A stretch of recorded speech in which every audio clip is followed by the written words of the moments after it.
Well, hey everybody, welcome back, and I know it's been about a 2-month hiatus. I do apologize. Had a lot going on behind the scenes, moving and business stuff and family stuff, so I am still alive. That's the good news. We are back, and there's been a lot of stuff we've missed over the last 2 months between Hollywood, entertainment, video games, politics, you name it. But one thing that I have not been able to avoid when scrolling on Twitter or X, depending on what you want to call it, is all the video clips coming out around this film, Wicked Part 2. Now, the thing about this is, I remember the press tour last year for the first film. These two women, Cynthia Erivo and Ariana Grande, are completely insufferable, psychotic-looking, just cringe-inducing, nightmarish women. And unfortunately, the press tour around the second film has only been worse and more eye-opening as far as like how mentally ill these people probably are.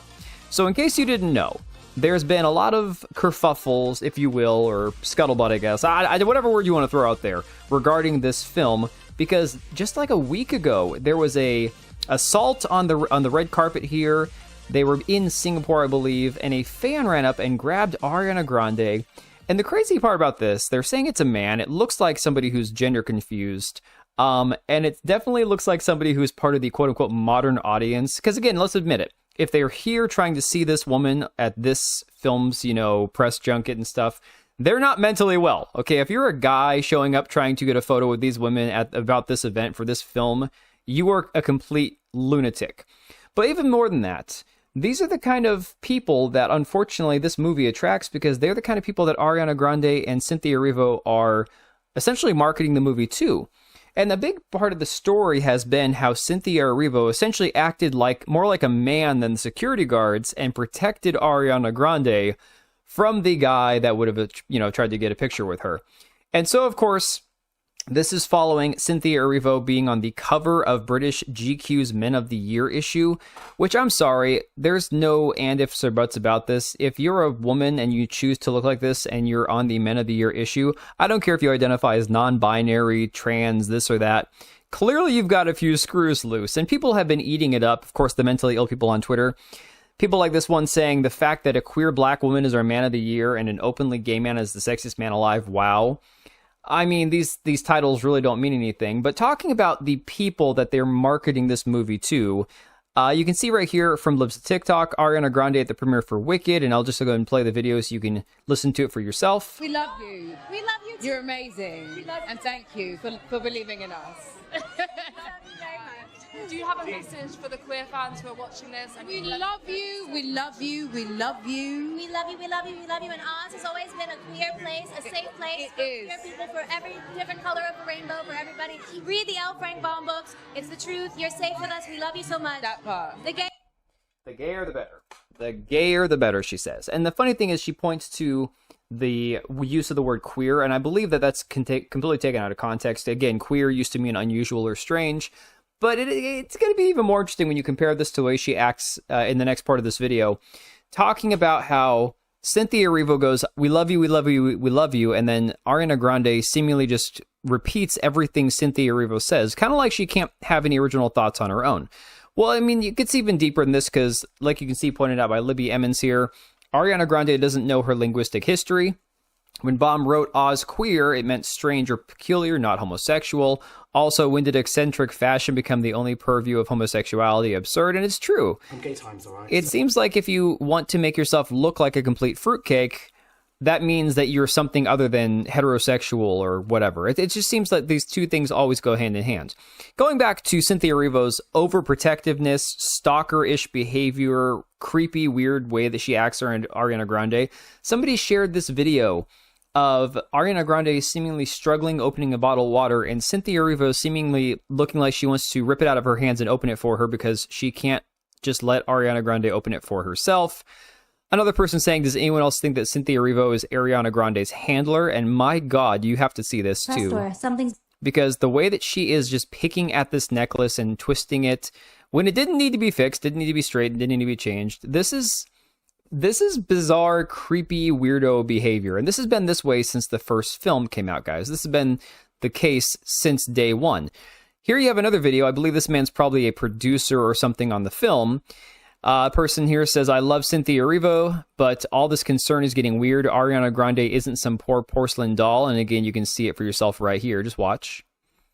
Guy gets really excited, tries to grab her wrist and shakes her hand up and down. And what does Cynthia Erivo do? Oh no, don't touch her.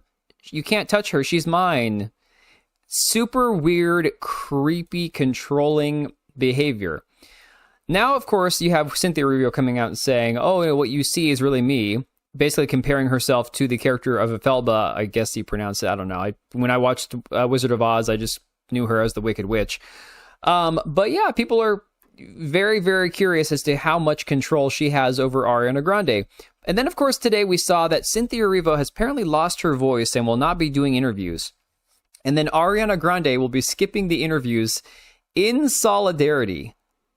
It's creepy, weird behavior, especially when you compare this to recent interviews they've done. And this one here with their auras was extremely strange. In fact, I'm just going to go straight to the guy's video here. This is from Wesley L. Austin. And just listen to this for yourself. Actresses in Wicked got weird again. During the Paris premiere of Wicked for Good, Ariana Grande and Cynthia Erivo were asked to describe each other's auras, and they didn't disappoint. That's a nice question. An aura. Yellow.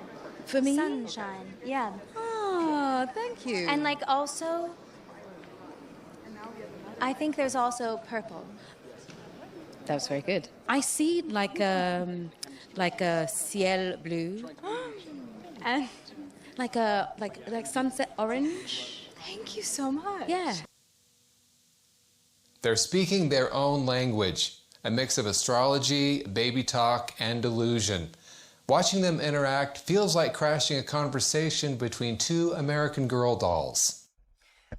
I mean, that might be the best, most succinct way of putting it. And unfortunately, like I said, this is the kind of people that they are marketing this movie to.